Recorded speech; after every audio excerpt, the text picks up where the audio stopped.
This was a big week for Google in San Francisco as it rolled out a flurry of products and even included some extreme keynoting from its co-founder, Sergey Brin. I'm Dan Farber, and I'm joined by CNET senior correspondent, Stephen Shankland. What was the atmosphere there? It seemed like it was really crazy with all the skydivers and rappellers on the Moscone Center. It was a big show. I've been to a lot of Google shows. I've been to a lot of keynotes. This one had over-the-top drama. There were people, worried, are these skydivers going to die? You don't get that kind of emotional engagement at most shows. You don't get it at an Apple show, that's for sure. You don't get it at a Microsoft show. So it had a very different flavor. It was, fun in a lot of ways. People were really, really enthusiastic. But were they enthusiastic about more than the skydiving? Yeah, fundamentally, in order to have a good trade show, you have to have news, you have to have solid information that people are interested in finding out about, and Google had that in spades. We had Jelly Bean, which is Android 4.1, a lot of new features. I kind of felt like... and how does it compare to Apple's iOS at this point? It's definitely, steadily a more reasonable competitor to iOS. I think iOS is still the market leader in a lot of ways, but Google is pushing ahead. I think, for example, the notifications that are now much more active in Android, that was an advantage that Android had over iOS before. They're now even more active. The Google Now feature, I think, is actually perhaps one of the most interesting one that plugs into your calendar, into your location, into everything that you do, and it feeds you information that it thinks you might need, and that's a very googly way of looking at what a mobile phone can do for you. So, they're real features that are coming out to people. Now it seems that the big difference this year is that Google is turning into more of a hardware company. They introduced the Nexus 7, which is a 7-inch tablet. They introduced the Nexus Q, which is an entertainment center device. Is this more of what we should expect to see from Google in the future? It's not clear exactly which way they're going to go to me. I think they're still trying to navigate some very choppy waters about whether they are the Android hardware supplier of choice or whether they're just one of many. Clearly, if you're an Android hardware company, you have to be really concerned when Google is competing directly with you. So that's going to be a big tension in the future, but they're not afraid to do it. Google, I think, fundamentally is much more about looking at the world and seeing where can technology disrupt things, where can we make a difference.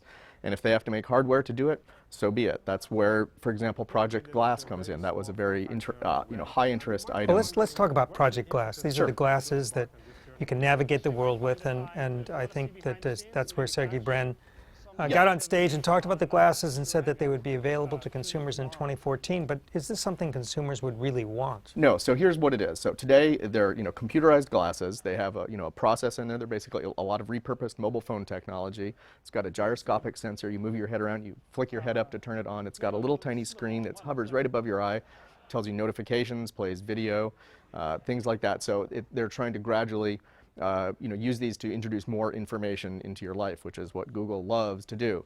And it's got a nice little camera so you can take pictures, which is their But big will they selling. sell No. millions and millions in Not at the 2014 or outset. even 2020? So next year they're going to sell them to developers for $1,500. I think that they're only aiming at a very enthusiast kind of an audience. This is nerd central, and I do not think this is going to be something that most people are going to really actively want for a while. Now it could be that 5 years from now, 10 years from now, it's just like, a Bluetooth headset on steroids, and everybody just thinks it's the most normal thing. And that's obviously Google's vision, to sell this. But I think a lot of people look at this and say, boy, would I look like a dork? And would this would just interfere with my life? Do I want more electronic screens constantly telling me what's going on? A little earpiece speaking to me when I meet somebody. I think some technology people will be very enthusiastic about it. I think it's going to take a lot more work to win over mainstream consumers. It might be a few decades, but it looks like eventually Google is going to have its way. What exactly is Google now? It seems to me that if you look at all the places they are in, for example, they just started to compete with Amazon with a new cloud service for developers. Are they the new Microsoft? Well, I mean, Microsoft was willing to compete with a lot of different companies. They got reined in, slapped down a lot in the 1990s with the antitrust action. That kind of, I think it was chilling to Microsoft. And Google has been slapped down by some antitrust monopoly kinds of concerns. But it seems to me to be not daunted or deterred at all by those. It's got a very broad ambition to do lots of things. It used to be just a search engine. It looks to me right now that they just really have no limits on what they want to do. So I think that they are willing to compete with anybody and everybody. Amazon, you mentioned, they now have this cloud computing service that competes much more directly with Amazon's, which is very popular.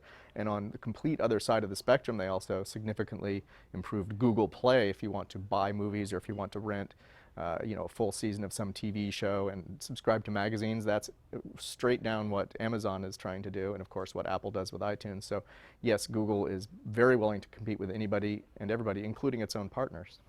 And they just bought Motorola. Exactly, thus competing with competing with partners like Samsung and other Android people. Well, thanks, Stephen. Yes, thank you. I've been talking to Stephen Shankland. I'm Dan Farber. Thanks for watching.